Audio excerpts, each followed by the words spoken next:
And thanks for tuning in. You're watching live launch coverage of NASA and SpaceX's 7th rotational flight of astronauts and one cosmonaut to the International Space Station from the Kennedy Space Center in Florida. NASA astronaut Jessica Meir has been with us over the past 3 hours, talking about Crew-7 as they have prepared for launch. Also talked a lot about science and a phenomenal number of other fascinating topics. We really appreciate you being here. We're now closing in on T-minus 1 hour until liftoff, and your thoughts on how we've done so far? Things have been proceeding nominally, as we say in the space business. Things are looking good. The leak checks were good. Comm checks were good. The hatches closed. I think we're in good shape. And the weather, what did we say? A 95% favorable odds for weather. So looking good, and I'm feeling good about it tonight. What about you, Daryl? Oh, I am feeling fantastic, and it's good. We both got the positive vibes going. You mentioned the weather. It's nearly perfect. Liftoff time still holding for 3:27 a.m. Eastern time and 27 seconds if you're right down to the second. We're tracking no issues with the Falcon 9 or Dragon, as Jessica mentioned. The range is green. Weather, good to go. Over the past 3 hours, we want to review now what our crew's been doing, and there you see them. Jasmine Mobelli, Andreas Mogensen, Satoshi Furukawa, and Konstantin Borisov. They have been getting ready to launch into space. Let's take a moment now to recap the overnight launch preparations. After waking up and having a meal, SpaceX helped the astronauts into their suits, as you can see right here at the historic quarters suit-up room. Then the crew, well, once they got their suits pressure tested, they walked right out of the same path that every NASA astronaut has done since Apollo 7, waving to family and loved ones after getting inside their Teslas with the gold-wing doors coming down. They joined a caravan led by Center Security on a 20-minute ride to Launch Complex 39A. Big smiles all around. All the way around. And then following their arrival to the pad, they got a look at their rocket, and in they went, walking across the crew access arm and right into their spacecraft. And those big smiles you mentioned, Jessica, we just saw them right there. Looks like the crew, they're good to go. They truly are contagious, those smiles. It is difficult not to be smiling and excited when you know you are about to leave the planet for the first time for some of these, for Jasmine and for Konstantin as well. Absolutely, and a lot of preparations have been brought to us at this point, including a dry dress. A lot of things have been going into this so to get everybody ready. Of course, we had a launch delay yesterday. We stood down for that attempt, but now we're good to go, and we expect to be launching at 3:27 and 27 seconds, our new T0. All systems good to go for launch. Now we want to have our Dragon team. SpaceX, you are go for Section 5. When ready, report go for launch. Dragon copies, go for Section 5. Okay, and with that call out at this time, we're going to expand our coverage. I'd like to welcome in SpaceX and NASA commentators joining us live from Hawthorne, California, where the SpaceX mission team is located. Welcome to Jesse and Leah. Thanks, Daryl, and hello to everyone watching around the world. I'm Leah Cheshire with NASA Communications. And I'm Jesse Anderson, an Integration and Test Engineering Manager here at SpaceX. Leah and I are joining you today from SpaceX headquarters in Hawthorne, California, as we count down to liftoff of Crew-7 just under an hour from now. And of course, Crew-7 is our 7th operational mission with SpaceX, flying astronauts for long-duration missions to the International Space Station, but it also comes with an important first. Crew-7 is the first mission in which every seat in the spacecraft is filled with a crew member from a different international partner agency. Represented are NASA, ESA, the European Space Agency, JAXA, or the Japan Aerospace Exploration Agency, and Roscosmos. It's also the first time an ESA astronaut has served as pilot of Dragon, so Andreas Mogensen is adding that to his list of accomplishments. The Dragon flying today will be making its 3rd trip to station, having previously supported Crew-3 and Crew-5. And much like on those missions, our teams will be staffed around the clock in mission control, which is just behind us, to monitor Dragon and the mission, not just today, but throughout the entire mission, from liftoff to Crew-7's arrival at the space station, all the way through splashdown when the astronauts return back home to Earth. On console or headset and mission control are 6 key SpaceX Our copies. 6 Crew key 7 is positions. go for launch.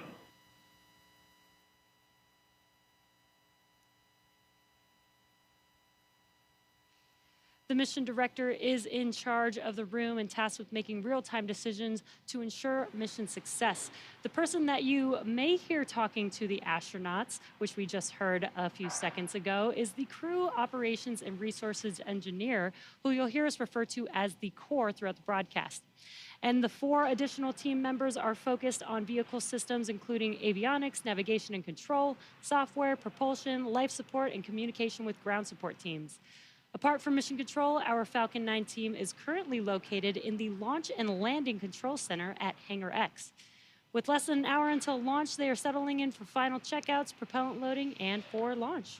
And of course, NASA has its own team members at NASA's Mission Control Center in Houston, Texas, who have been preparing the International Space Station for Dragon's arrival. They recently gave their go for launch and confirmed the station is ready to receive Dragon and the new crew. Now, upon liftoff, today's flight to the space station will take almost 30 hours, with Dragon flying autonomously the entire way. And just like autopilot on a commercial aircraft, the crew always has the ability to take manual control of the spacecraft if needed. It continues to be a smooth countdown, and we're looking good for an on-time liftoff. Coming up at T-minus 45 minutes, the team will report their readiness for propellant load with a final go-no-go poll. In the meantime, NASA's Courtney Beasley is going to help us take a closer look at propellant load and launch go-no poll. Go-no-go polls open at 55.80, procedure 1.160. Thanks, Jesse. I'm here in the International Space Station Flight Control Room in Mission Control, Houston. What we have our sights set on today is low Earth orbit, which you'll sometimes hear us refer to as LEO. This is classified as orbits around Earth that are 1,200 miles or lower. There are a lot of satellites in this orbit, including the Hubble telescope and, of course, today's destination, the International Space Station. The space station's orbit averages at 260 miles above Earth, but varies based on its apogee or perigee, the highest and lowest points of its orbit. Being that the space station is 260 miles above Earth, crew members are too far away to make things out like cars, people, or buildings, but they can see other landmarks around the world, and the long camera lenses they use help them zoom in on familiar sights of our home planet. NASA astronaut Steve Bowen captured Cape Canaveral on Florida's Atlantic coast earlier this month, near Cape Canaveral's Space Force Station and NASA's Kennedy Space Center, where Crew-7 is launching from today. The contrast of the colors between the Indian River and Atlantic Ocean become much more pronounced from space. And here's a beautiful nighttime shot of the city lights of Mecca in the desert valley of western Saudi Arabia, captured by NASA astronaut Woody Hoberg on July 26th. Human presence on Earth becomes much easier to see at night. And this final image was captured by NASA astronaut Frank Rubio of Vedima Lake, one of the largest in Argentina, on May 7th. Each of these images are taken from the vantage point of the International Space Station that orbits roughly 260 miles above Earth. Satellites collect imagery of Earth too, of course, but the International Space Station is unique in seeing these viewing opportunities because astronauts and cosmonauts can tell scientists on the ground what they're observing and what stands out in real time. We can't wait to see what Crew-7 captures, but for now, we'll send it back to Hawthorne. Jesse and Leah. SpaceX's ultimate mission is to make life multiplanetary. To get us there, we've been developing a fully and rapidly reusable transportation system called Starship, the most powerful launch vehicle system ever developed and designed to carry passengers and cargo to Earth orbit, the moon, and planetary destinations like Mars. In fact, earlier today, the team completed a successful static fire of our super heavy Booster 9, an exciting step towards our next Starship flight test. But you have to learn to walk before you can run, or should I say fly. And our learning started with Dragon, designed from the beginning to transport both people and cargo to space. The Dragon hanging from the ceiling behind us was initially flown to certify SpaceX for cargo missions to the space station. Dragon launched to space in December 2010 and became the first private spacecraft to return from orbit.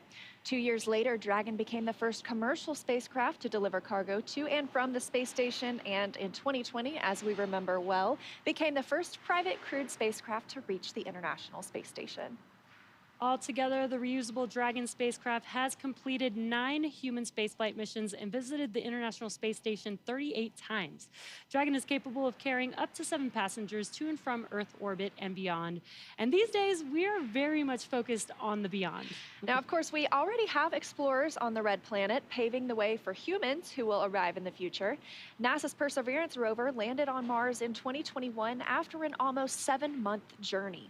Its mission addresses high-priority science goals and also provides opportunities to gather knowledge and demonstrate technologies that address the challenges of future human expeditions to Mars. These include testing a method for producing oxygen from the Martian atmosphere, identifying other resources such as subsurface water, improving landing techniques, and characterizing weather, dust, and other potential environmental conditions that could affect future astronauts living and working on Mars. Now, of course, Perseverance also brought along another passenger named Ingenuity. This is the first helicopter ever flown on Mars. There's Ingenuity being deployed from Perseverance and those historic flights that we've seen so far. When the time comes for human explorers, they'll have to take everything with them for a surface mission.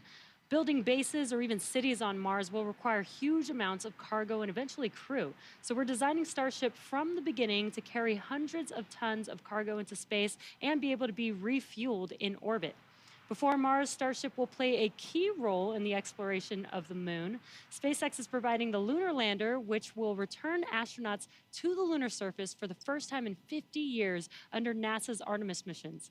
With the ability to deliver cargo and people to the lunar surface, we'll be ready to help humanity build a sustainable presence on the moon and learn how to live off-world before the next step to Mars. Today, however, we are going a little closer to home, and the work we're doing on the space station also paves the way to Mars, but it takes place in low Earth orbit. As Courtney mentioned, the area includes any spacecraft that orbits at or less than 1,200 miles from our home planet. That's pretty close in comparison to our moon, which is almost 240,000 miles away and is referred to as deep space. Deep space missions like future missions to Mars will challenge us like no spaceflight journey has before when we start looking to send humans millions of miles away from home. Long-duration missions on the space station, just like Crew-7, directly inform how we'll plan to support the first humans bound for the Red Planet on missions that could last months or even years. So we really look forward to those human missions to Mars. And right now we're paving the way with today's exciting mission, plus through Artemis launches to the moon. For now, I'll send it back to Daryl and Jessica at KSC. Thank you very much, Leah and Jesse. And to keep our astronauts safe while on missions to the moon and Mars, NASA is working to understand the long-term effects of living in space. Earlier, NASA's Jasmine Hopkins caught up with NASA's Chief Deputy Science Officer for our Human Research Program. One of the investigations launching on Crew-7 is nicknamed CYPHER, and it will study the physiological and psychological changes in up to 30 astronauts. Joining us now to talk more about it is Kristen Faub from Johnson Space Center. So Kristen, tell me about your title and the 14 different investigations that make up CYPHER. Yes, I am the Deputy Chief Scientist at the Human Research Program, and 14 research studies, all wrapped into one research complement called CYPHER. What we want to do is study the impact of microgravity on bone, exercise, vision, behavioral health, and not only as individual elements, but how they all interconnect together. And not only do we want to study that, but we also want to understand the impact duration has on the human body and microgravity. This is going to be really important information for us for the Artemis missions and for Mars. Right, Kristen, and on that note, we have been studying in low Earth orbit for over 20 years now. So how is CYPHER adding into that?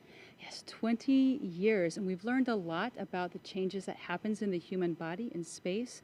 Plus, we also have learned a lot about the twin study that happened a few years back. So CYPHER is just a build on top of all of that knowledge that we've gained so far, plus all of the technology that we have today, data analysis. It's a great time to start CYPHER. It really is. And after the launch of Crew-7, how soon can we expect to get the data back from CYPHER?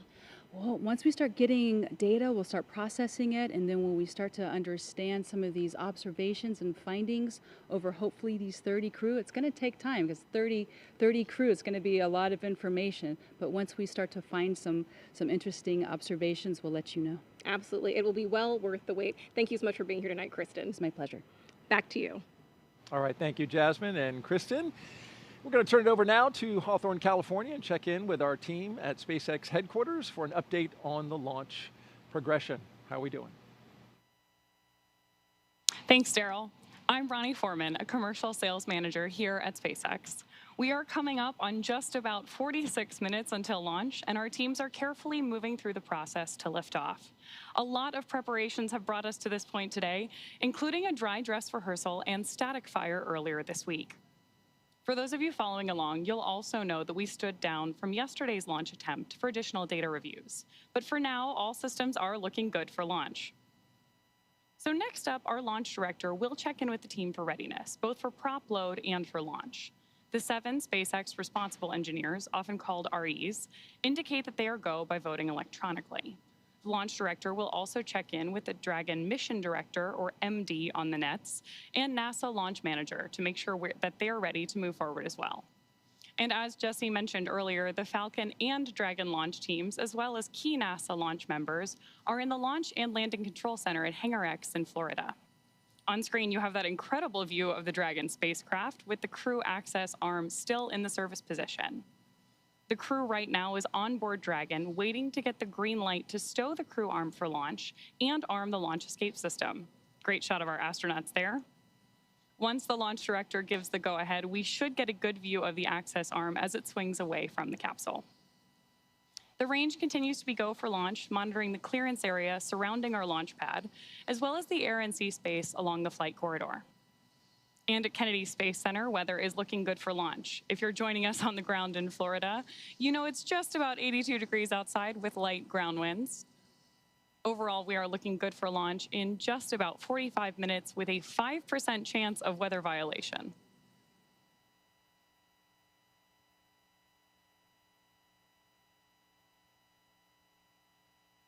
Right now, we are listening in for that readiness poll announcement and instructions to our launch team.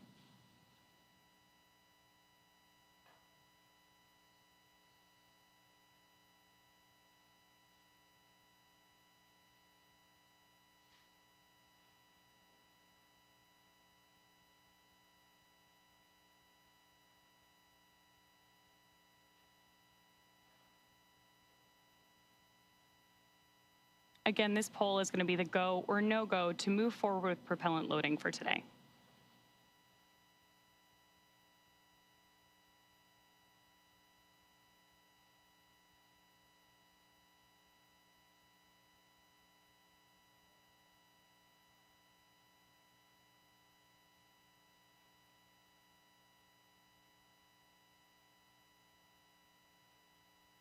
As soon as that briefing ends, we should see that crew access arm, which you can see lit up on your screen right now, immediately start to move away from the capsule when that stow procedure begins.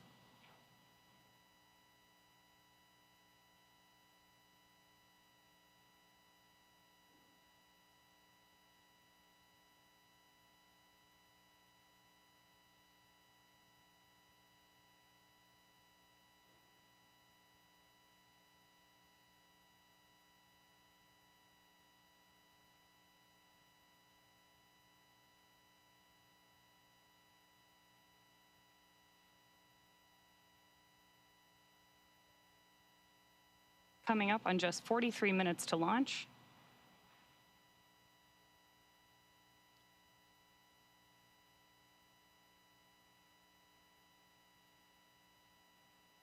Great nighttime views of our Falcon 9 and Crew-7 capsule there on the screen. SpaceX Dragon. Go ahead, Dragon. We didn't hear the poll for prop load and launch readiness. We're just giving a call.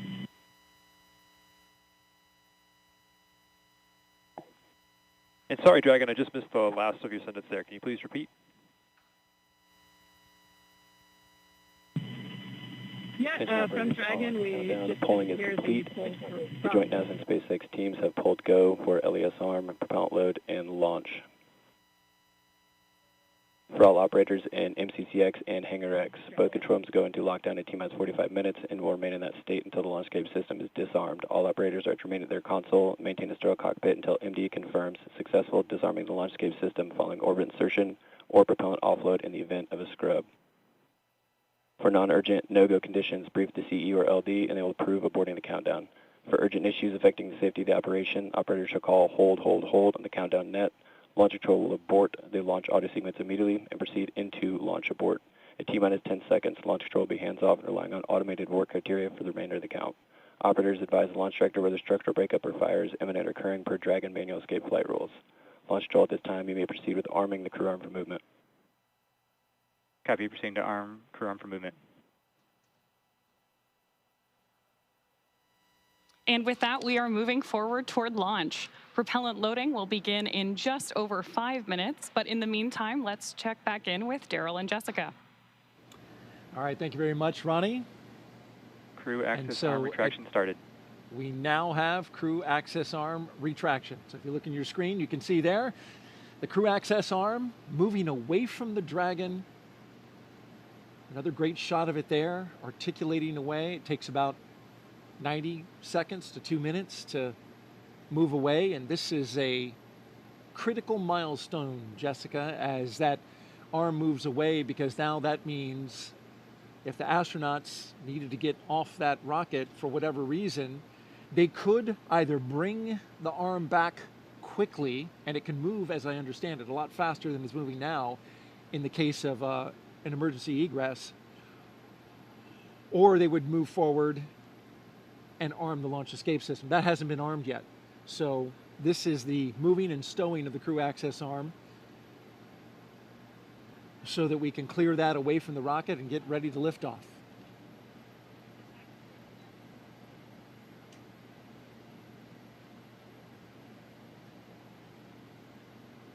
After that, crew access arm retraction complete. We're now waiting to hear that Dragon is go for Section 7, closing the visors and arming the launch escape system. You are go for Section 6, close visors and arm launch escape system. Well, they changed the number, but it's the same. Dragon copies, go for Section 6, launch escape system arming. Same milestone. I hear from previous crews that this system arms the very loud thump, so they can actually hear that on board. Which makes sense. You've got those engines, those Super Dracos, which are Dragon visors closed, arming launch escape system. right there next to their heads, right? You know, because copy, your go. Right, and sounds like that was Jasmine saying she was ready to arm, and that command can be sent from either the ground or the crew, and the crew is sending that command now to arm that system. And that launch escape system is, of course, the system that will propel us away from the rocket, the crew capsule itself with the crew inside, in the event of any type of emergency with the rocket. And that is, of course, a system that we hope to never use, but it consists of 8 Super Draco thrusters on this Dragon vehicle that are used only for this abort. And we say we hope to never use it, we hope to not be in the situation, but we have had situations where we've had incredible in-flight tests. Unintentional, for example, there was the launch abort for the Soyuz for Nick Hague's first launch in 2018. Pretty exciting event, dynamic time, but something that showed us how robust these systems are. It performed nominally and carried Nick Hague and Alexei Ovchinin back to safety. Verified armed.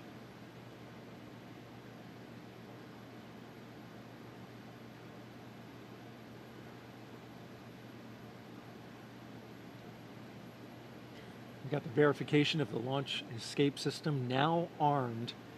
You mentioned Nick Hague. As I understand it, he counts himself having gone to space twice. That's right, or at least 1.5.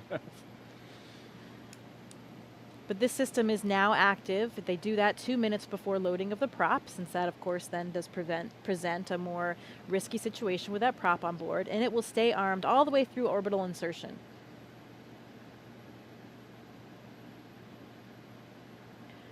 I've also been told by previous Dragon crews that you can hear the system of valves opening and actually even the flow of the fuel itself as it comes on board.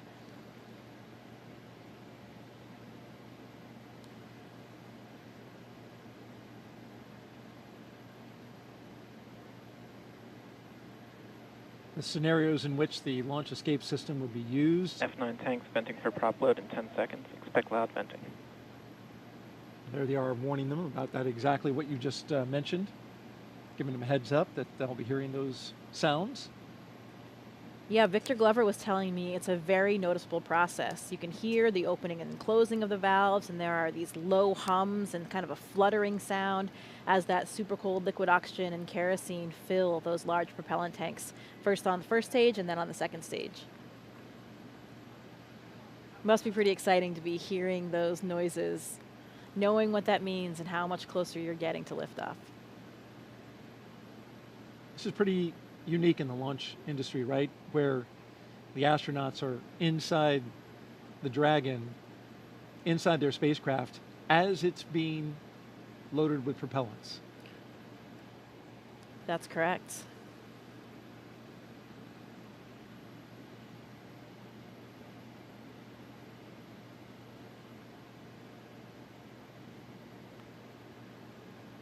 That launch escape system you're talking about,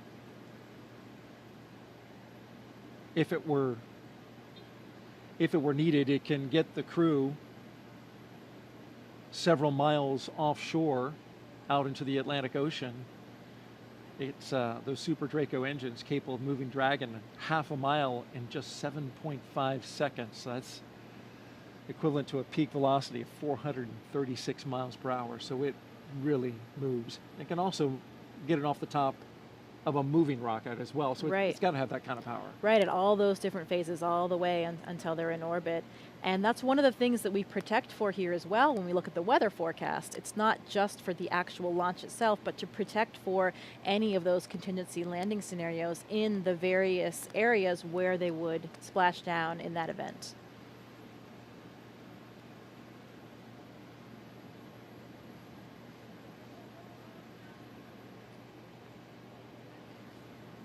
Propellant load has started.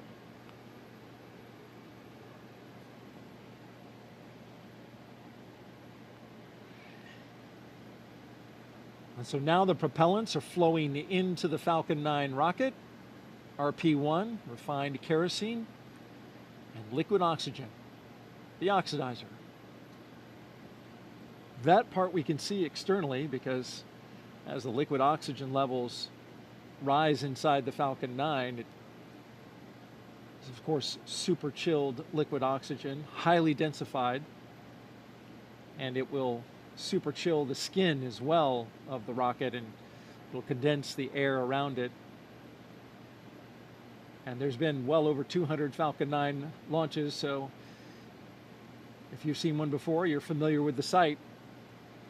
The rocket condensing that air, that warm, humid Florida air, which we have been enjoying this evening, at least with a light breeze.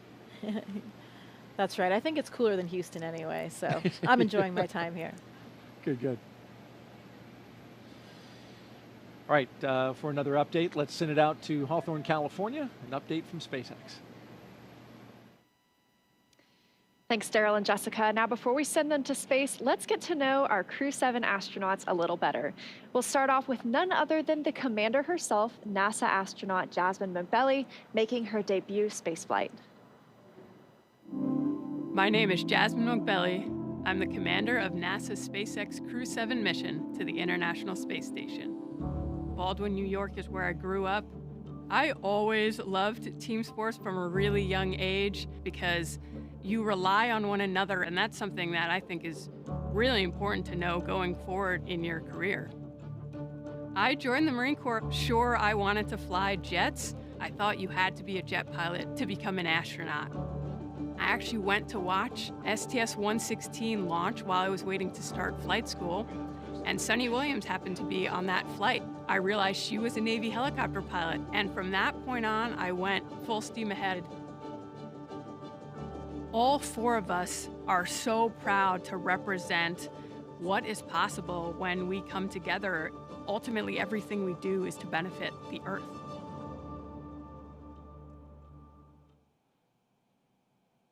Right next to Jasmine in Dragon Endurance is Andreas Mogensen, today's pilot representing the European Space Agency and making his second trip to low Earth orbit.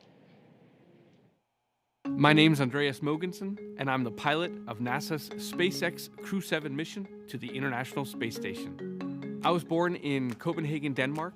In 2008, ESA were looking to select a new class of astronauts, and I applied together with about 8,500 Europeans. So I thought, there's just no way that I'll get selected. The chances of being selected are too small. But that changed when we were down to about 20 candidates.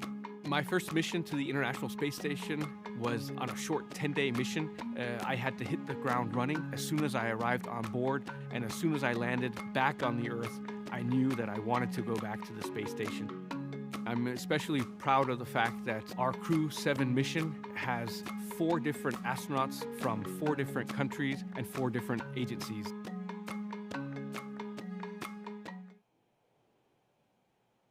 Next up, mission specialist Satoshi Furukawa. This JAXA astronaut is no stranger to the space station after spending 165 days in orbit as part of expeditions 28 and 29 in 2011. My name is Satoshi Furukawa. I am a mission specialist for NASA SpaceX Crew-7 mission to the International Space Station. I was born in Yokohama, Kanagawa, which is right south of Tokyo. The first human landing on the moon when I was 5 years old. I thought it was a great moment for humankind. I had a longing for space from my childhood. The moment I was selected as a Japanese astronaut candidate, you are hired, you are selected. It was the happiest moment in my life.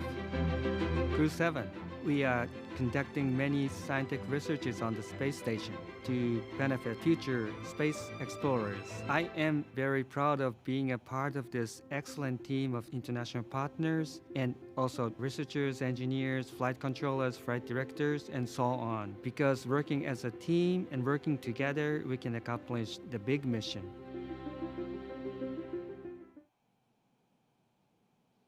Rounding out our fully international crew is Roscosmos cosmonaut Konstantin Borisov.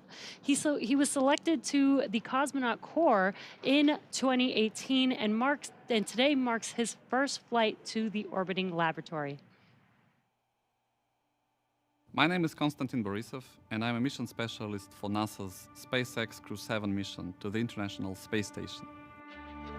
For those who ask what spaceflight is, I would say that we have 3 big jobs on the space station. First job is experiments. Second job is take care of the station, doing the maintenance, repair what's broken, storing things, restoring things, cleaning up.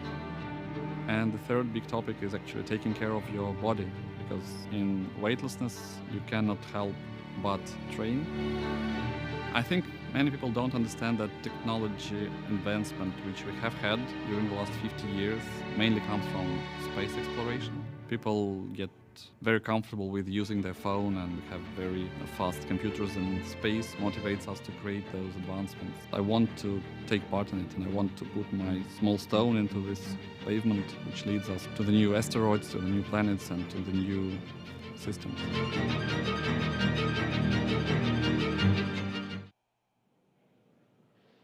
Now, as we see with all of our crews, these 4 crew members who make up Crew-7 have a mission patch they worked together to design.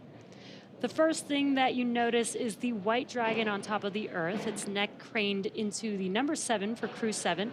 Its tail curves upwards towards a golden star, and they say that symbolizes our ascent towards the stars and the pioneering spirit needed to propel us further into space. The blue, white, and red on the tail are the common colors in the flags of all 4 nations flying on this mission. Now we are less than 30 minutes to launch, so let's check back in with Daryl and Jessica at KSC, where the countdown continues. All right, thank you very much. Everything going well with the countdown so far. A little over 1.5 miles from the launch pad we're going from today, this morning, 39A, is 39B, where the mobile launcher is back out on the pad right now, going through testing for the Artemis II crewed mission to the moon late next year. Here's more about Artemis in our Moon Minute.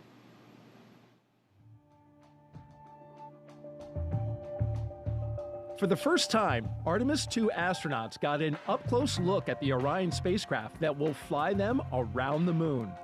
Astronauts Reed Wiseman, Victor Glover, Christina Cook, and Jeremy Hansen visited Orion at the Kennedy Space Center in Florida.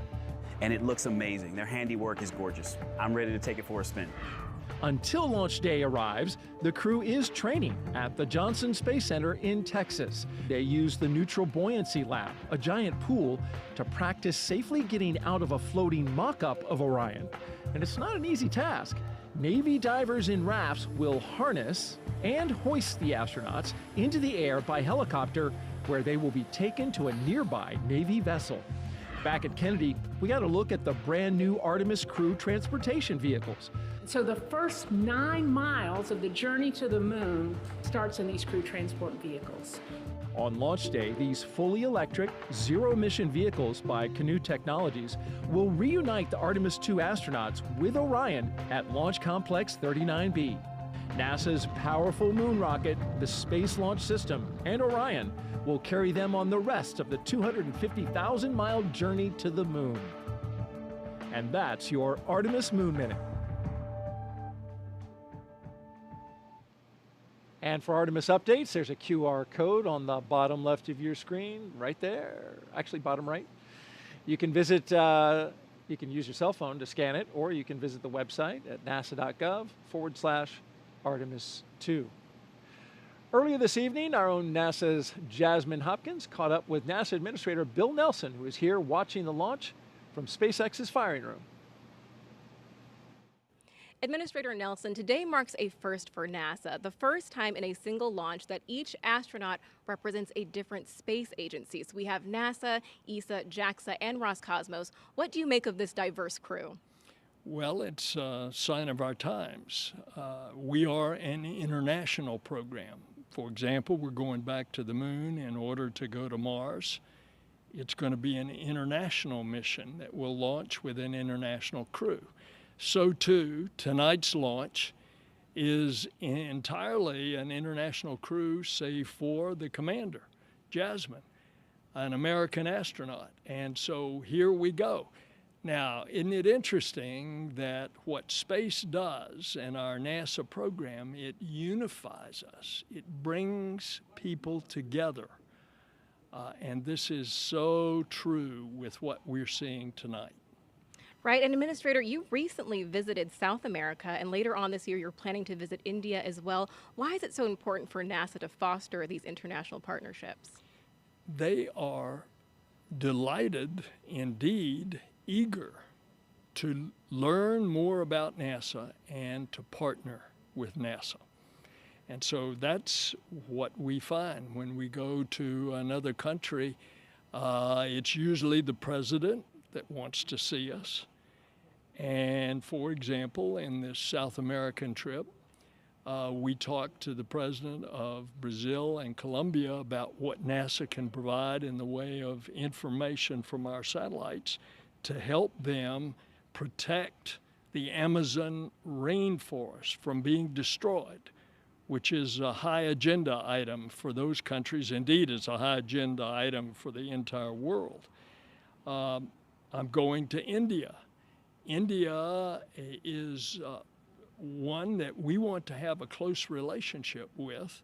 We've already been doing things such as science experiments with India. We've got a major science program going that will be Earth observing with India next January. But now we're going to train and fly an Indian astronaut. So it is happening as we speak, and the United States has been the beneficiary of it. Absolutely. Administrator Nelson, thank you so much. Back to you. As we continue to count down, let's take a closer look at the vehicles that will be taking Crew-7 to the International Space Station today. Starting from the very top of the vehicle is the Dragon spacecraft. In total, there are 16 Draco thrusters Dragon can use in space to help navigate the spacecraft to its destination, each providing 90 pounds of force. That doesn't include the 8 Super Draco thrusters used for an abort, which are no longer active once the crew is in orbit. And just wanted to note, one thing that we did miss just a moment ago was a call to the crew. There was a sensor issue that they are tracking. However, they are just continuing with the count, continuing to monitor it.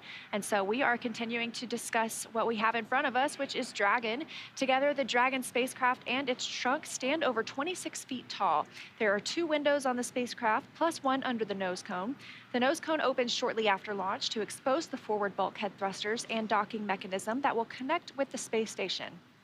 Dragon's trunk holds solar cells, which power Dragon while it's in free flight. The trunk can also carry unpressurized cargo, and on some cargo resupply missions, we use Dragon's trunk to deliver the new solar arrays that are being installed on the space station. As always, Dragon will be delivered to orbit today by SpaceX's Falcon 9 rocket, which provides 1.7 million pounds of thrust on its first stage, thanks to its 9 Merlin M1D engines. Once the first and second stages separate, these engines are also used to help land the first stage. The first stage will perform 3 burns today as it makes its way back down to Earth. First is the boost back burn, where 3 of the M1D engines will reignite to help flip the first stage around to head back to the launch site. The second burn is the entry burn. That's where a single engine will reignite and shut down to help slow Falcon 9 down as it prepares to re-enter the Earth's atmosphere. And then finally, the landing burn. That'll be where 3 engines will slow down the rocket enough to perform a precision landing back down on landing zone 1. Meanwhile, the second stage continues to orbit, powered by 1 single Merlin vacuum engine with over 220,000 pounds of thrust. The second stage will secure Dragon's entry into low Earth orbit before separating, leaving Dragon to continue its journey to the space station on its own thrusters. About 40 seconds after separation, Dragon's nose cone deploy sequence will begin, exposing its guidance navigation controls that help Dragon autonomously fly to the space station. With T0 coming up in just about 20 minutes, our teams at the Cape in Hangar X are doing a series of system checks to ensure Dragon and Falcon 9 are ready. Let's check in with Ronnie for a quick status update. How's it going, Ronnie? Thanks, Jesse. We are still looking good for an on-time launch just over 20 minutes from now, and we'll keep monitoring all the vehicle systems. There we heard the call out for RP1 load complete on stage 2. So that means we are, of course, getting closer to liftoff. Both Dragon and Falcon 9 continue to be healthy, and we're not tracking any major issues at this time. Right now, we're continuing to prep the vehicle for flight, and propellant loading began at T-minus 35 minutes. We also heard the call out a few minutes ago that the launch escape system is now armed. The range, which is monitoring keep-out zones and among other key flight requirements, also continues to report no issues, and they are go to support launch tonight. Weather also looks good, and we are still tracking just a 5% chance of violation at our T0 time. But as a reminder, today we have an instantaneous launch window, driven by the orbital mechanics constraints of 2 spacecraft meeting in orbit. Fun fact, the technical term for that meeting is called a rendezvous. So at this point, if we hear a hold for any reason, we will have to stand down tonight because of that instantaneous launch window, and instead target our backup opportunity, which is tomorrow at 3:04 a.m. Eastern Time. But for now, with all systems go, let's turn it back over to Courtney for a status update from Houston. Thanks, Ronnie. The flight controllers here in Mission Control Houston are ensuring that the space station is ready to receive Dragon. They're also checking all communication links between the station, Dragon, and the ground are working properly, and right now everything is proceeding as planned. Teams here in Mission Control Houston, the team in Hawthorne, and the astronauts aboard the station will monitor the autonomous docking of Dragon tomorrow when they enter joint operations, which happens when the spacecraft enters the approach ellipsoid, which is an invisible boundary that helps us monitor spacecraft arriving and departing. After docking, the crews will perform a series of leak checks, then work to open the hatches both on the Dragon side and inside the station's pressurized mating adapter. We expect hatch opening to happen about an hour and a half after docking. Once on board, the astronauts will be greeted by the space station crew and will then join in for opening remarks for the new crew members. Here in Mission Control, Flight Director Chris Dobbins is on console overseeing the team for launch, and Flight Director Judd Freeling will be on console tomorrow for docking. That's it from here in Mission Control Houston. I'll toss it back to the team in Florida. Daryl, how's it looking? All right, thank you very much, Courtney. And if you just joined us, T-minus 17 minutes and counting from the 7th astronaut rotation mission to the International Space Station under NASA's Commercial Crew program. Commander Jasmine Mogbelli, pilot Andreas Mogensen, or Andy Mogensen, and mission specialists Satoshi Furukawa and Konstantin Borisov are strapped into their seats inside the Dragon Endurance. They're at the top of the rocket. Falcon 9 rocket fueling. That operation is well underway. Launch escape system is armed. Of course, that means Dragon is prepared to launch itself. SpaceX, stand by for an update on the sensor. Teams are still discussing and looking for our path forward. As you just heard there, SpaceX is Dragon copy. looking at a sensor issue.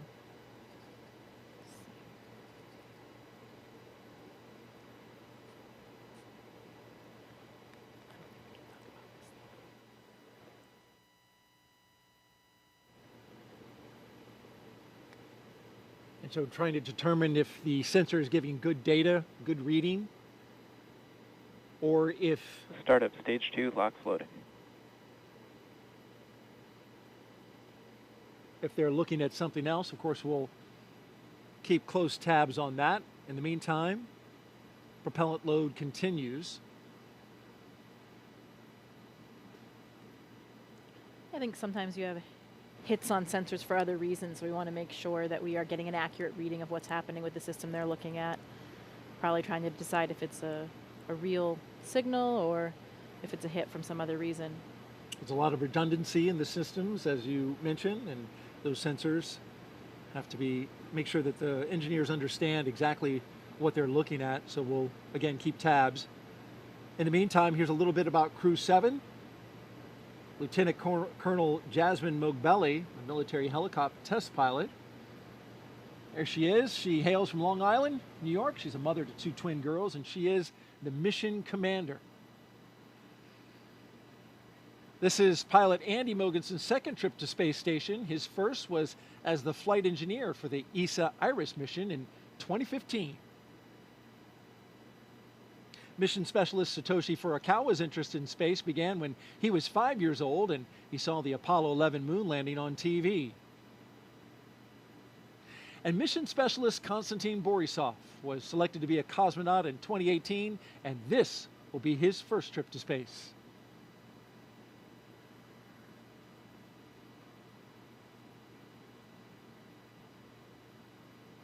We've got more than 10,000 people all gathered, including these folks.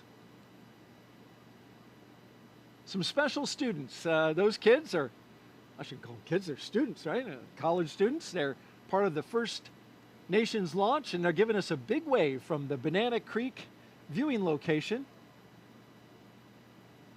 They're from the University of Washington, University of Colorado, and Queen's University. They're visiting as part of NASA's First Nations launch, an Artemis Student Challenge, where they design, build, and launch their own high-powered rockets. And those students that you saw there in the stands, they were the grand prize winners. So welcome and enjoy the launch. T-minus 14 minutes and counting. Awaiting Crew-7 are 7 crew members at their destination at the International Space Station. I caught up with 3 of them as they were zipping around the Earth. Hey, Daryl, good morning. Well, good morning to you, Frank, Stephen, and Woody. Okay, minutes away from liftoff. You're inside the spacecraft. What's it like? The rocket is a living, breathing machine. We fuel the Falcon 9 rocket on the pad while the crew is on board. I expected that my heart would be racing, but actually it was just so much like training that I felt quite calm. Well, I'm sure calm will give way to excitement, right, when Crew-7 comes aboard. What do you think that'll be like? More than anything, it's your friends coming up to station, right? And so you get to hug and greet your friends that you haven't seen for several months. And it's always just a really fun reunion. You know, they're coming on board. They're going to live on board. It's really exciting to greet them as new friends and crewmates. Well, those new friends and crewmates, will you have any advice for them when they come on board, like things to do, things not to do? The awesome thing is that we have an amazing ground team that catches all of it and keeps us honest and keeps us out of trouble. And so you can just kind of relax and enjoy it and just allow yourself to take it in, because it really is a pretty special experience. Really enjoy your time up here with the people, with the environment, and with the opportunity to work up here and look at the Earth. It's really amazing. Just really enjoy it. All right, speaking of enjoyment, Do you have a fun way to confirm that you're in space, something you can do?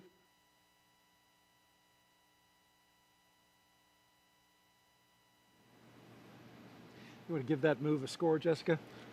I don't know. It required assistance from 2 crew members, so I don't know. I'll give it an 8.5. Okay, that was very kind. All right, well, before the Crew-7 got into their spacecraft, they got a picture with the Falcon 9 booster that will take them up into space. There they are on the business end of those 9 Merlin engines. Once we leave planet Earth, these fine folks at Johnson Space Center will take over. Dragon This is mission SpaceX, control. we are still continuing to assess that sensor and proceeding with the count. Okay, so as you heard, they're SpaceX Dragon copies, continuing with the count while the feed assessed.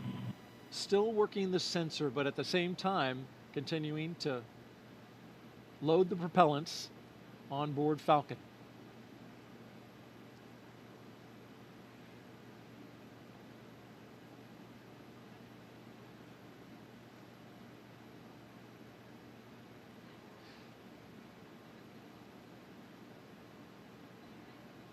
So Jessica, as we count down these last few minutes, you've got the launch team. They're taking a look at a sensor and some of the readings there. At the same time, we're proceeding forward, and they're communicating with the astronauts inside. And so as we get down to these final minutes, any thoughts?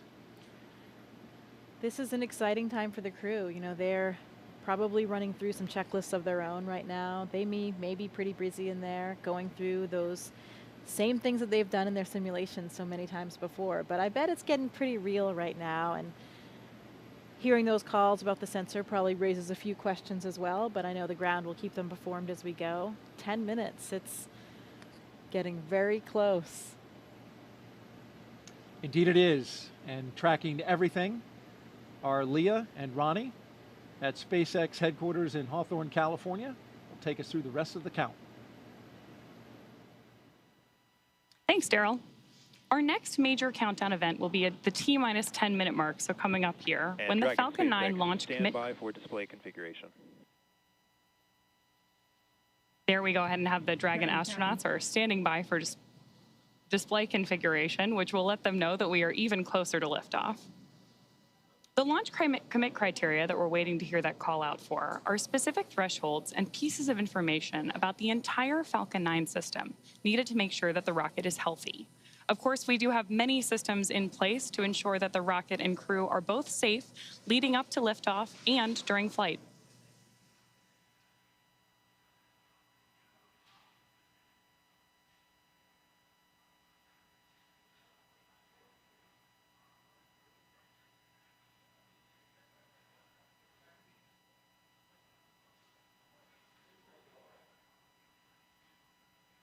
Coming up on 9 minutes until liftoff today, which is also about the same amount of time it takes to get to orbit, a 9-minute ride. That's about the time we'll see second stage cutoff. A few minutes after that is when we'll see Crew Dragon separate from the second stage. And we'll be listening to some performance calls as we get into the final countdown, of course, and then after liftoff. On the ground, you'll hear SpaceX flight controllers reporting on trajectory, speed, booster performance, and other key milestones. But there are some other calls you'll hear the crew make also after liftoff. These are different abort zones. They come in the form of different number and letter combinations. And these are throughout the flight up the eastern seaboard. So the first two are 1A and 1B. They have that name because they're in the first stage. That lasts until they're up to the very north of North Carolina.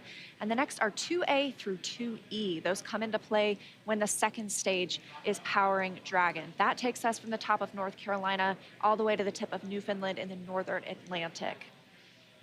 Now, a little bit different from the other naming system, you'll hear the call Shannon, which refers to Shannon, Ireland, meaning they would target off the coast of Ireland if they were later in that second stage and needed to abort. You'll hear those different calls throughout the flight uphill, along with key performance callouts from the guidance, navigation, and control officer, as well as the propulsion lead.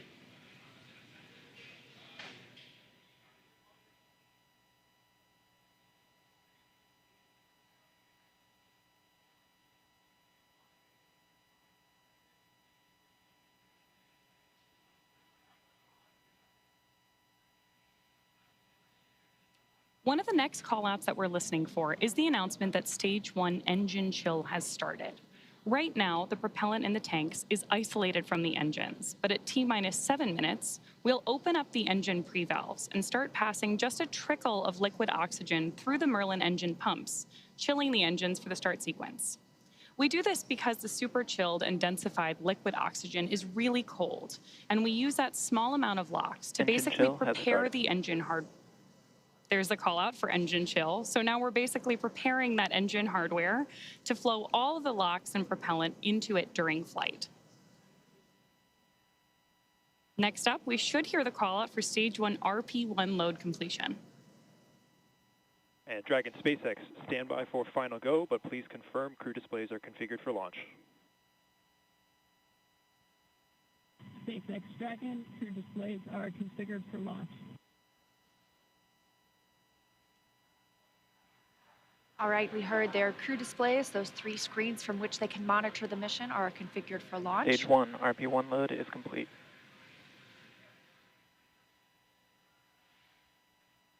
In confirmation that RP1, the densified kerosene or the rocket fuel that propels the crew into orbit, loading is complete on the first stage. We did hear the second stage was completed a short time ago as well. Now T-minus 6 minutes until launch. We are still loading liquid oxygen on the first and second stages. This is the oxidizer we need to combine with the densified kerosene that just finished loading. Coming up, we will hear the call for Dragon to configure for terminal count and then transition to internal power at about 5 minutes until launch. Then we'll hear the propellant tanks on Falcon 9 are getting ready to pressurize, adding some additional rigidity and structural support as we get ready for the strong back to retract. It'll move just a couple of degrees at first, and then we'll see it swing open completely at the moment of liftoff. That strong back provides access to Falcon 9's fueling lines and umbilicals for the prop load and the different gases being loaded on board. So we're continuing to check through a couple of more fueling milestones, including one around the 2-minute mark, where we will hear that the liquid oxygen is finished on board the second stage.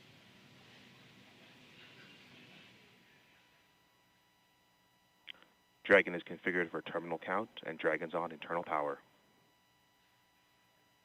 Falcon tanks are pressurizing for strong back recheck.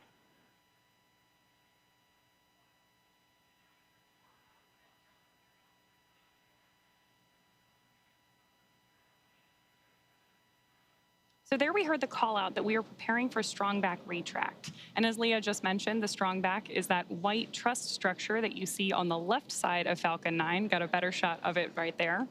Strong back is retracting. Just before lift.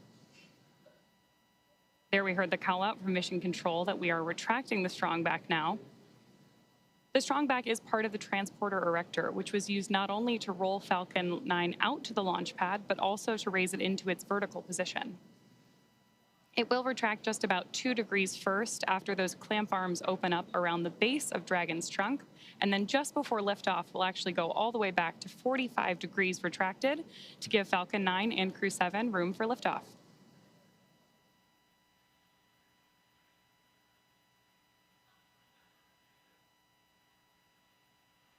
Now under 4 minutes until launch. Next up, we're looking for the first stage liquid oxygen loading to finish at T-minus 3 minutes. You're starting to see some white clouds on your screen. That is vapor, it's normal. We'll continue to see that build up as we get closer to launch. Obviously, this liquid oxygen that we're loading is super chilled, so a little bit of that will boil off in the hot Florida air.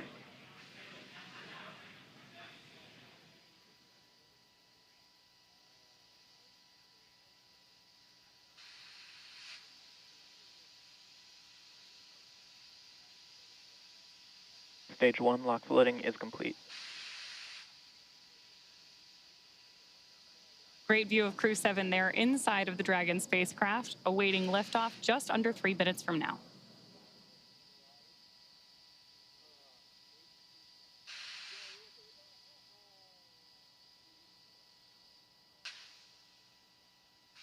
Dragon is in terminal count.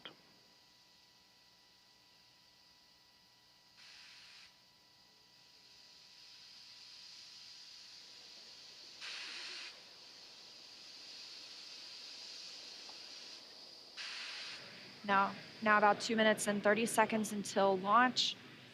Next milestone, we're looking up for stage 2 LOX load to complete. Additionally, shortly after that, we'll hear gas closeout begin, isolating the feed lines from the different gas systems for the Falcon 9 rocket. Those will get vented overboard through the umbilicals and the strong back itself.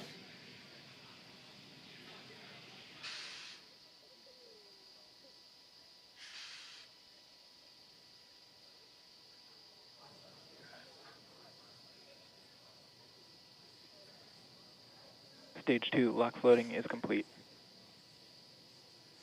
Dragon is in auto idle.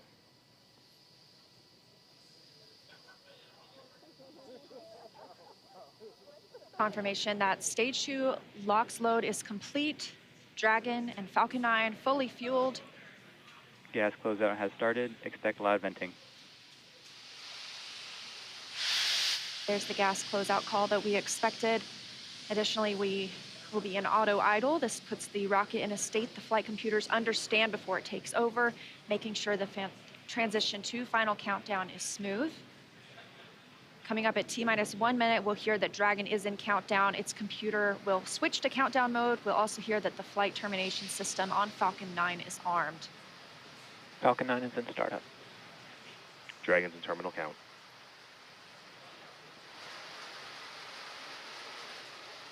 Dragon's flight computer in countdown and configured for launch, and the flight termination system now armed. Less than a minute until liftoff today. Dragon, SpaceX, this flight termination go for system. launch. Dragon copy, go for launch. You heard it, Crew-7 getting the go for launch, just T-minus 30 30 seconds seconds away for an on-time launch. At the time of liftoff today, the space station will be flying 260 miles over southeastern Iraq. T-minus 15. T-minus 10, 9, 8, 7, 6, 5, 4, 3, 2, 1. Engine full power. And liftoff. Go Falcon, go Dragon, go Crew-7. Endurance ascends, an international Copy, crew 1 destined Alpha. for the International Space Station. Stage 1 That's propulsion is 1.7 nominal. million. Good calls from the propulsion officers here. Propulsion's nominal. 1.7 million pounds of thrust on Falcon 9, taking Crew-7 to the International Space Station, now traveling almost 300 miles per hour.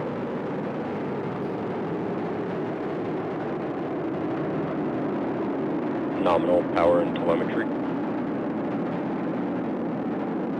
We are just about T Stage plus 1 throttle down. 45 seconds into the 7th rotational crew mission on board Dragon and Falcon 9, and right now the vehicle is throttling down to help us pass through the period of maximum dynamic pressure.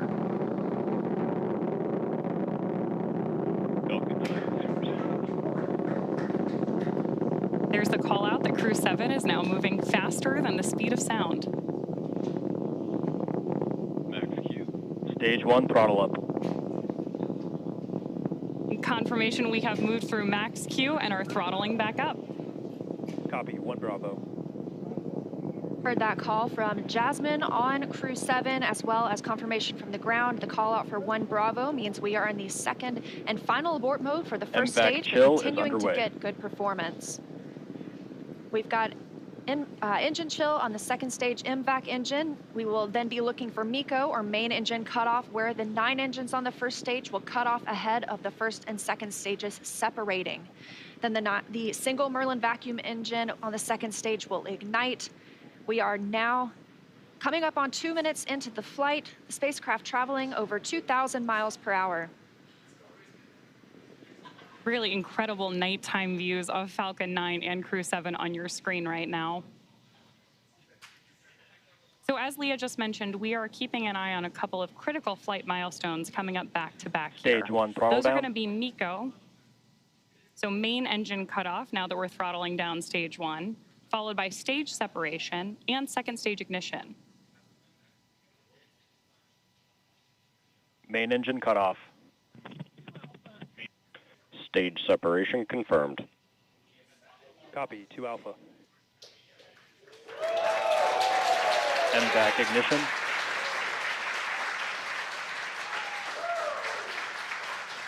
So there you heard and saw Miko stage SEP, and hopefully you heard Jasmine call out for the 2 Alpha abort mode just before second stage ignition.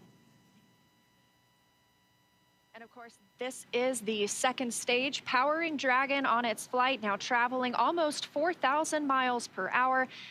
Over 3 minutes since launch, the second stage will continue to power the spacecraft. And our first look at the crew inside.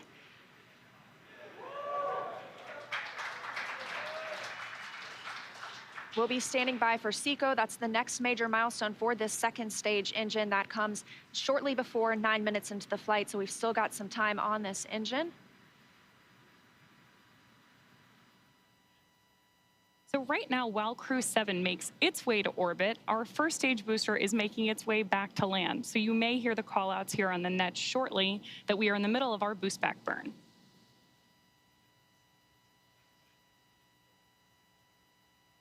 Right now, stage 1 is coasting. Dragon, SpaceX, trajectory nominal. Good call-outs there that Dragon is on the right track. And confirmation from Commander Jasmine Mogbelli. Continuing to see good performance on this lone Merlin vacuum engine on the stage. Also, as we've heard, nominal trajectory. That's the guidance, navigation, and control officer here at SpaceX stating that we are on the correct path. Dragon's pointed in the right direction. The second stage continues firing until, like we mentioned, second stage engine cutoff at about 8 minutes and 50 seconds into the flight. Right now, we are 4 minutes and 30 seconds since our on-time liftoff, now traveling at 5,000 miles per hour. This single Merlin vacuum engine can provide over 220,000 pounds of thrust in the vacuum of space, doing its job to take our crew to the International Space Station today. Dragon, SpaceX, trajectory nominal. More good news from Mission Control. Acquisition of signal, Bermuda. So with that Bermuda call out, we actually know that the ground station transmitting this flight data back to us is coming from Bermuda.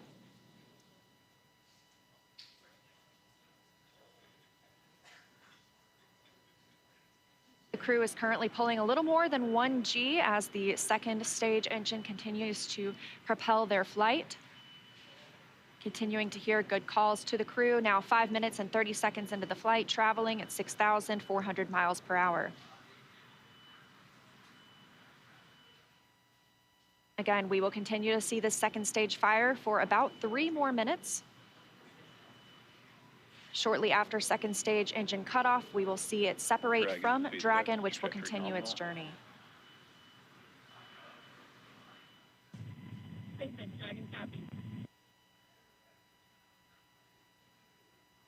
Now, at this point in the flight, we are just about 15 seconds away from stage 1 entry burn start. At this point, the center engine on Falcon 9 will be lit for just about 10 seconds to help us slow the vehicle down as it re-enters the Earth's atmosphere. That's not the only thing helping us on re-entry, though. The first stage sees high drag on re-entry, which scrubs roughly 70% of the velocity by the time the landing burn begins, which you just had great views of on the left-hand side of your screen. Florida Space Coast beginning to come into view in the background. All while Crew-7, of course, on the right-hand side of your screen, lit up by that MVAC engine, continues on its way to orbit.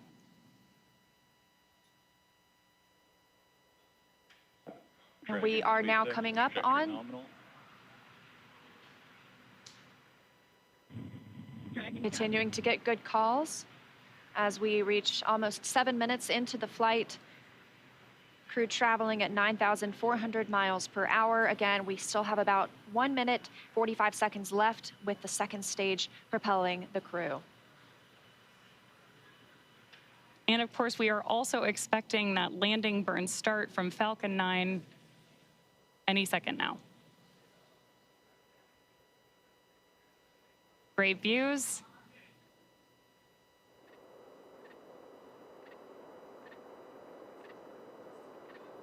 Stage 2 FTS has saved.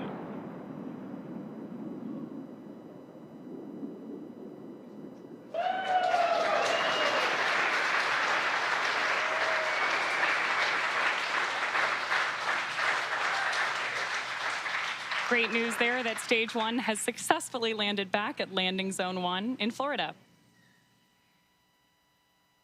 And Stage 2 continues to propel Dragon and our Crew-7 crew members. We now are coming up on SECO, second stage engine cutoff. Again, looking at that about 8 minutes and 50 seconds into the flight. Everything continues as planned today, now traveling over 13,000 miles per hour. Again, we're looking for eventually a good orbital insertion at which we'll be traveling. Good calls here at Mission Control in Hawthorne.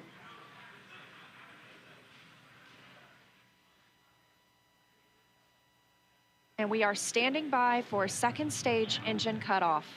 Copy, Shannon. Heard that call for Shannon. That is the call out for Shannon, Ireland, the final abort zone.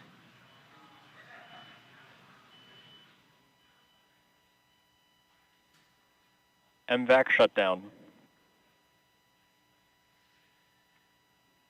There's audio confirmation, and you can see on your screen that we have had successful second engine cutoff 1 of our MVAC engine. Dragon, SpaceX, nominal orbit insertion. Dragon. And good news there that Crew-7. Nominal orbital insertion. Dragon, SpaceX. Awesome to hear. Disarmed.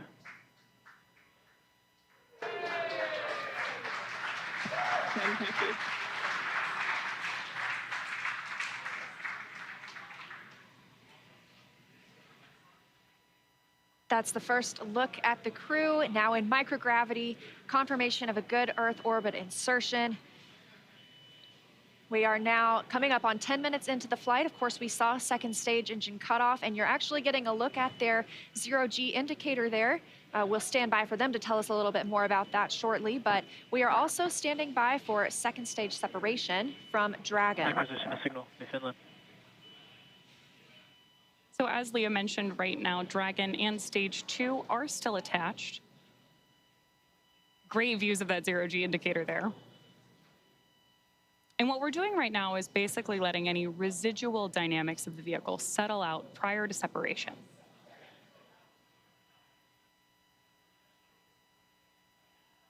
We are expecting that separation event in probably about 90 seconds. Crew looks like they're having a great time up in space, too. And as we stand by for that separation, shortly thereafter, we'll be looking for the nose cone to begin deploying. That command will be sent, and we'll see it open shortly after. We'll need the nose cone to open to expose those forward bulkhead thrusters, as well as the docking mechanism with which they will use to link up with the International Space Station. After their ride, it's almost 30 hours long.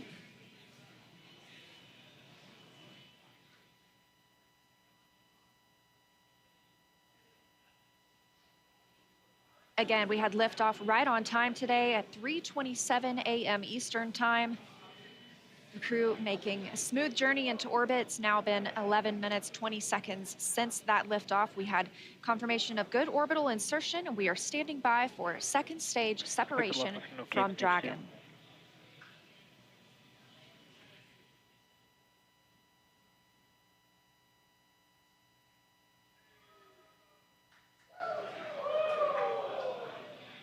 Great views of Mission Control here in Hawthorne, California.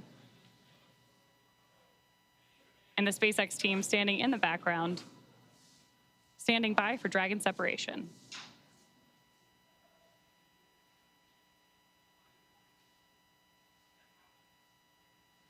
Of course, you also have continued telemetry readouts from Dragon and Stage 2 in the bottom left-hand corner of your screen.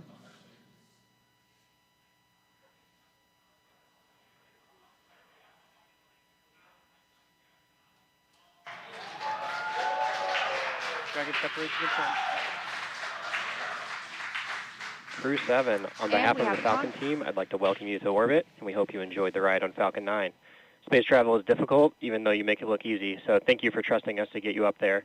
It's not a bad way to spend a day in the office. Stand by for words from the launch director. Hello, Crew-7. This is Launch Director here on Countdown. On behalf of the entire SpaceX Launch and Recovery team, I'm honored to welcome Dragon's first ever all-international crew to orbit. Счастливого пути, Gotor, Iterashai. Godspeed, Crew-7. Cheers.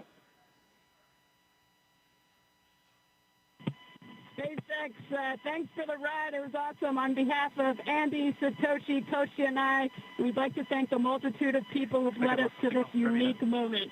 We may have 4 crew members on board from 4 different nations, Denmark, Japan, Russia, and the USA, but we're a united team with a common mission.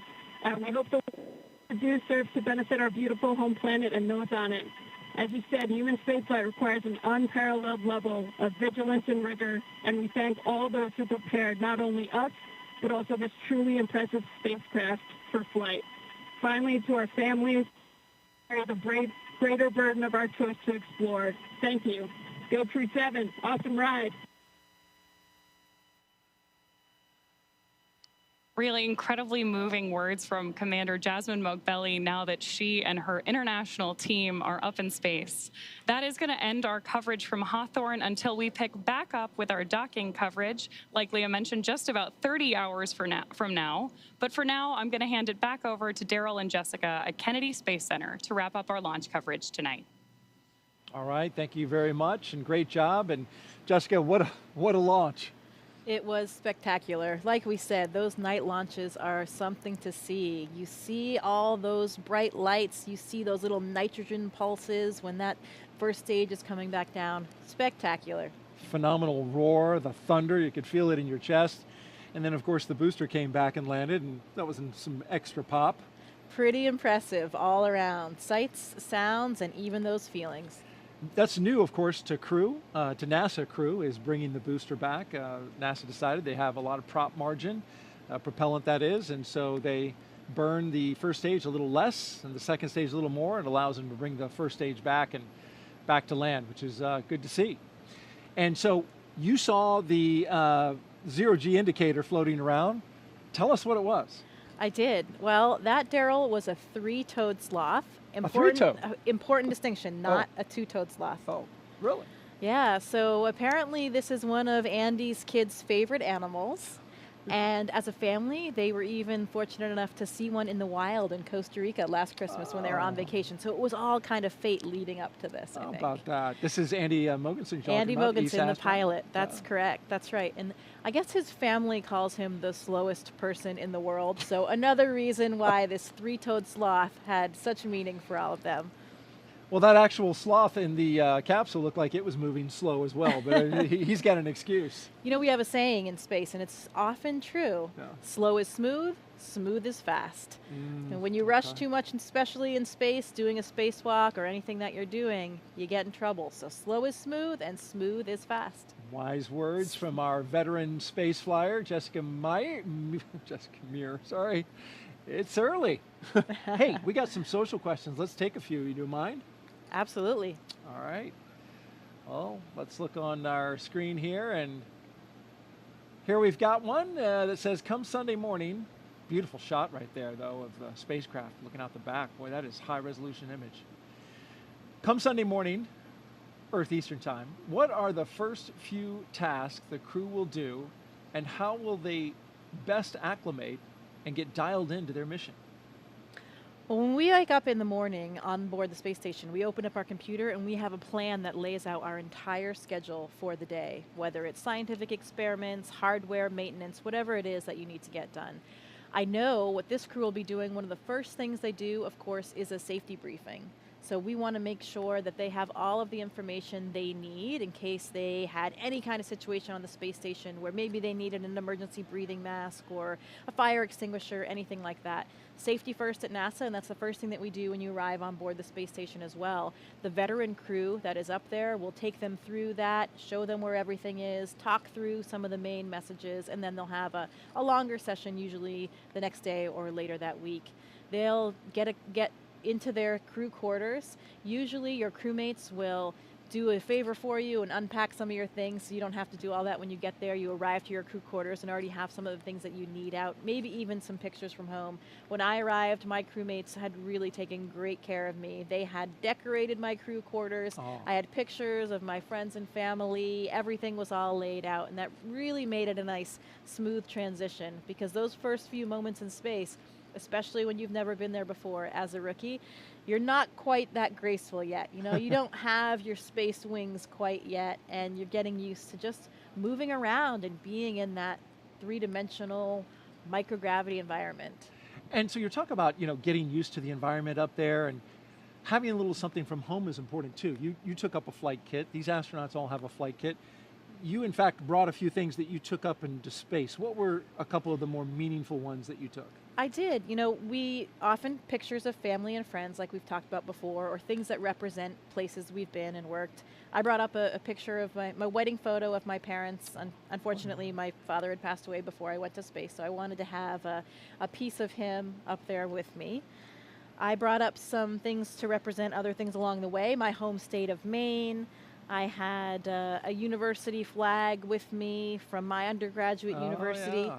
Sometimes we bring up presents for each other because we're up there for birthdays or holidays.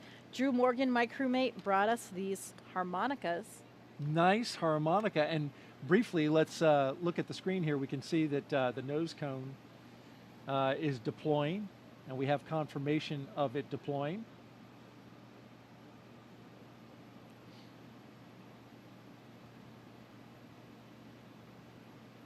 Beautiful shot there.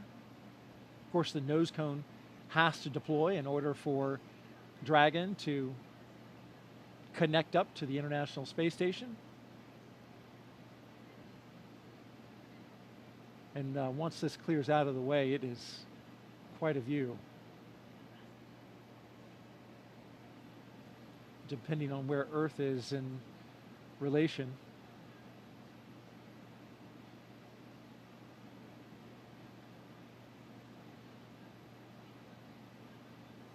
Okay, looks like we're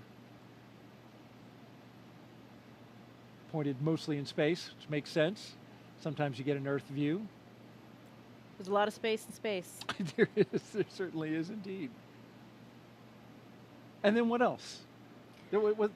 Oh, you got something special. My one item that I brought that was my personal kind of selfish item that wasn't for anybody else was my panda. This is Pandemonium. Oh, I've had him since I was 5 years old. Pandemonium. So he made his way to space with me as well, and we saw a lot of stuffed animals floating with these zero-G indicators. We saw that three-toed sloth, but Pandemonium was up there floating in all of his glory as well. And, you know, these are all just things that remind us of home and really help us share the mission with everybody back home. All of these places and things that have meant something to us along the way, because we did not get there alone. We got there with the support of so many people that helped us. And this mission is for everyone. It's really for all of humankind. So hopefully they can all share in. Absolutely. And thank you for sharing your flight kit with us. This is especially, I mean, this is a 40-year-old tour. Right 41 here. now, yeah. That's He's great. been around the block. He just said he wants to go back to space. He does want to go, but we all want to go back to space. So hopefully he'll have another opportunity. We just got confirmation that nose cone is fully deployed. And so Dragon is on its way to the International Space Station. Now, a member of Crew-7 will kick off a major study that will give us a comprehensive look at how the human body is affected by time and space. Let's bring in now NASA's Jasmine Hopkins for more. As we saw this morning, the Commercial Crew program launches astronauts from American soil, and this enables NASA's human research on the International Space Station. Joining us now to talk more about that is Kurt Costello, ISS Chief Program Scientist. Thank you for joining us, Kurt. Thanks, Jasmine. It's great to be here this morning. We are glad to have you here. So how does the Commercial Crew program better enable NASA's human research? So the Commercial Crew program has enabled us to launch again from U.S. soil. And what that means is a lot of our sensitive science that needs to be loaded within the last few hours before we launch can now be quickly transported from our labs here at KSC to the vehicle on the launch pad. So this enables us a late load capability that allows us to get our samples, critical samples, onto the vehicles. And the Commercial Crew program has also enabled us to launch more frequently and regularly. So a lot of our sensitive investigations that need specific timing for when we get those samples to the space station and then back down are enabled by that program. That is great, Kurt. And can you tell us a little bit more about the new human research investigation going to be part of Crew-7? Sure. I think you're referring to CIPHER, and CIPHER is not just one investigation, but 14 in one. And what it is really setting out to do is to help us understand whether we have risk from my wife. to humans being in Hey, space I'm always for longer than 6 the months. last to leave the house whenever we're going anywhere. Personally, I think it's with good reason. But they say I'm the slowest person alive, which is also why it's a three-toed sloth, not a two-toed sloth, because apparently that would be too fast for me. So welcome to space, Sasha the sloth.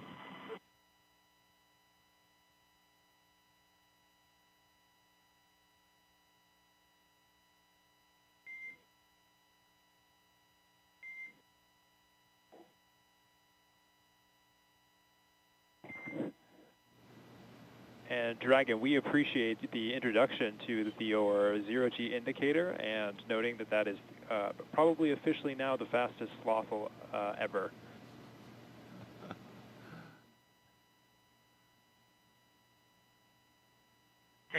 This is Satoshi.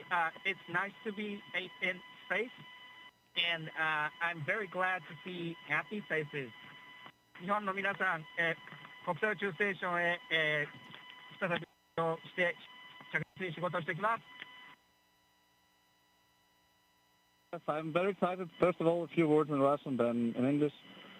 Всем большое спасибо, огромное восхищение тем, как мы прокатились на ракете, мы в космосе. Невероятно. Полет в космос — это результат действий скоординированных тысяч людей, которые работают в разных странах. Всем большое спасибо. Роскосмос, НАСА, ESA, JAXA, SpaceX. Моим друзьям и семье большое спасибо. Thank you very much for all your hard work. SpaceX, Roscosmos, NASA, ESA, JAXA, and all the partners involved in manned spaceflight.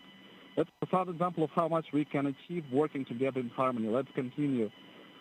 Cool. Thanks a lot to everyone, to my family as well. Thanks.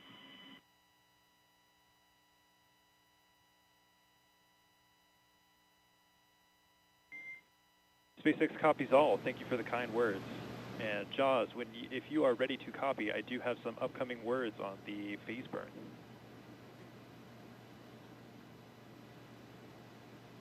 Expect a loss of signal. Good, Haley. Check. Dragon is ready to copy.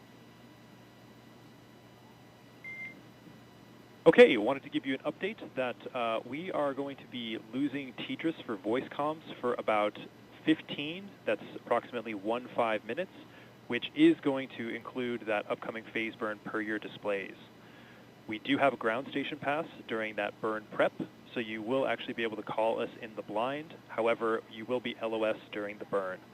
There's no concerns, but we'll pick you back up at 0819 Zulu, which will be right after the burn, and we'll confirm that burn performance. How copy? SpaceX Dragon copies all. We'll lose you on TDRS for the phase burn, but we can make calls via the ground station in the blind, and we'll catch you on the backside at 0819. Good readback.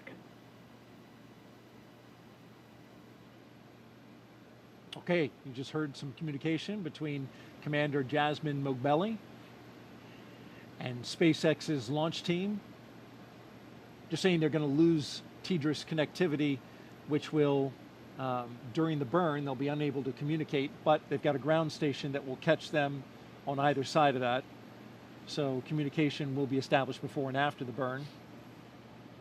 Earlier, we heard some words from Andy Mogensen. Of course, you told us that that was a sloth. Wasn't sure that we were going to be able to, get some words from him, but it was good to hear from him and the other crew members about, now that they're in space and sharing a message with the world. Absolutely, and we got a name, Sasha the sloth. Sasha the sloth, the fastest moving sloth ever to be a sloth. Yeah, among the legendary, famous stuffed animals in space. That's now right. It's a thing. Joins the long list of them, and so Jasmine, Andreas, Satoshi, and Constantine are on course to arrive at the International Space Station around 8:39 Eastern Time tomorrow. NASA TV, well, we will be wrapping up our coverage, but you can follow along with Crew-7's entire ride to the station and hear real-time audio from that space to ground, which we were listening to just then, on our mission audio stream on YouTube. Make sure you look for the link on our NASA social media accounts and in the description of the NASA YouTube launch broadcast. And though our coverage here at Kennedy Space Center is concluding, Crew-7's mission has only just begun. They'll get to the International Space Station in about 30 hours. It's going to be a long ride. But then they'll be able to meet and join, I should say, Crew-7 to Crew-6, and that'll be quite a ceremony. Absolutely. You know, these first missions, these first moments in space are absolutely unforgettable. I'll never forget that feeling weightlessness for the first time. You're still strapped in your seat, but everything starts lifting up, your arms, your pencils, anything that was on the floor, the zero-G indicator, everything. And I remember looking across at my crewmate, just sharing those moments and those smiles. I know how happy that crew is right now. I am so excited for them and their mission. It will take a little while, 30 hours, like you said, to get to space station, but they are in space right now, and I know they're enjoying every minute. Congratulations, Crew-7. We are so excited for you. This is going to be an incredible mission on the International Space Station. Great words, Jessica. Appreciate those. And Crew-6 will be coming back down in about a week. They'll have a roughly 5-day handover, and then they'll return. Next up for us is our post-launch news conference scheduled at 5 a.m. Eastern Time on NASA TV. And of course, we'll have live joint coverage of docking and the Crew-7 welcome ceremony starting tomorrow at 6:45 a.m. Eastern Time on NASA TV, as well as SpaceX's YouTube channel. You can find mission updates on X, at NASA, at SpaceX, and on the web at nasa.gov, including, again, the link to that mission audio stream if you want to stick around with Crew-7 and be with them on their entire journey. Well, before we sign off from Kennedy, I want to thank Jessica Meir for being here on the launch broadcast and sharing your incredible experiences and all your insight, answering the questions, bringing pandemonium and showing them off. Thank you so much. We really appreciate having an astronaut, and especially you today on Crew-7 to share this with us. Well, it is absolutely my pleasure. Any good day when a rocket ignites is a great day for astronauts all around the planet. So we wouldn't miss out on it for the world. Very happy to be here and excited to share this moment with all of you. Thanks so much. And a huge thanks as well to all of our guests for joining us today, but most importantly, thank all of you for watching. For everyone here at NASA and SpaceX, have a great morning and keep looking up. We leave you now with a look back at highlights from suit up to liftoff. So we've got Crew-7, and they are doing their suit checkouts. And here they come, the astronauts walking down the hallway at astronaut crew quarters. And here they come, Crew-7, taking their first steps outside before their journey to space. Here they go, doors are closing.